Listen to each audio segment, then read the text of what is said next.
Doctor BR Ambedkar విగ్రహం వద్ద ఉన్న శిలాఫలకం పగలగొట్టిన వారిపై తక్షణమే కేసు పెట్టి కట్ట చర్యలు తీసుకొని జైలుకు పంపాలని ఎస్సీ ఎస్టీ బీసీ మైనార్టీ నాయకులు ఈ రోజు ఉదయం రైల్వే కోడూరు పోలీస్ స్టేషన్ ఎదురుగా ఉన్న డాక్టర్ బిఆర్ అంబేద్కర్ విగ్రహానికి ఉన్న శిలాఫలకం పగలగొట్టిన వారిపై తక్షణమే కేసులు పెట్టి కఠినమైన చర్యలు తీసుకొని జైలుకు పంపాలని ముందుగా అంబేద్కర్ విగ్రహానికి వినతి పత్రం సమర్పించి నినాదాలు చేసి అనంతరం కోడూరు టౌన్ సిఐటి బాబు గారికి వినతి పత్రం ఇవ్వడం జరిగింది।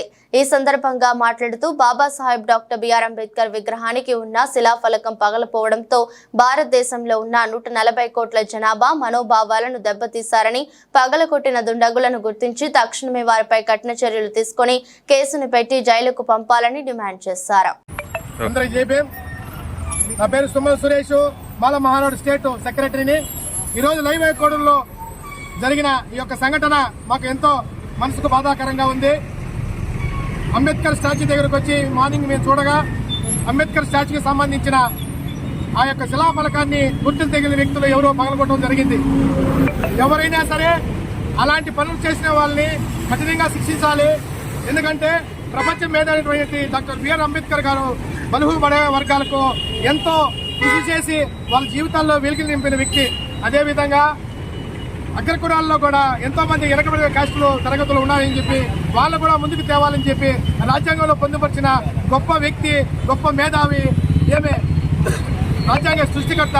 అలాంటి వ్యక్తికి ఇలాంటి అవమానం జరగడం మా మనసు ఎంతో కుంగిపోయింది। మేము ఎంతో బాధపడుతున్నాం। మా మనోభావాల మీద కూడా దెబ్బతీశారు। ఎస్సీ ఎస్టీ బీసీ మైనార్టీలే కాకుండా బడుగు వర్గకే కాకుండా ప్రపంచంలో ఎవరైతే అట్టడుగు వర్గంలో ఉంటారో వాళ్ళందరూ కూడా మేలు జరగాల, సొసైటీలో స్వేచ్ఛగా బతకాలనే ఉద్దేశంతో రాజ్యాంగంలో పొందుపరిచిన అలాంటి గొప్ప మహనీయుడిని ఇలాంటి దుశ్చర్యలకు పాల్పడిన ఎవరైనా సరే కఠినంగా శిక్షించాలి। గతంలో కూడా ఎన్నో సంఘటనలు జరుగుతాయి। ఆ విధంగా కాకుండా ఇంక ముందు కూడా ఇలాంటి మహానుభావులు మహనీయులను మనం దయ సంబూతులుగా భావించే వ్యక్తులకి ఏ అవమానం జరగకుండా వాళ్ళని కఠినంగా శిక్షించాలని ఈరోజు రైల్వే కోడూరు పోలీస్ స్టేషన్ లో మేము కంప్లైంట్ కూడా ఇస్తున్నాం। గుర్తులు తెలియని వ్యక్తులు ఎవరో దాడులు చేశారు, వాళ్ళని ఖచ్చితంగా శిక్షించాలని ఈ రోజు మీ అందరం కూడా జేఏసీ తరఫున వచ్చి మన నిరసన చెప్తున్నాం। జోహార్ డాక్టర్ బిఆర్ అంబేద్కర్, జోహార్ డాక్టర్ బిఆర్ అంబేద్కర్।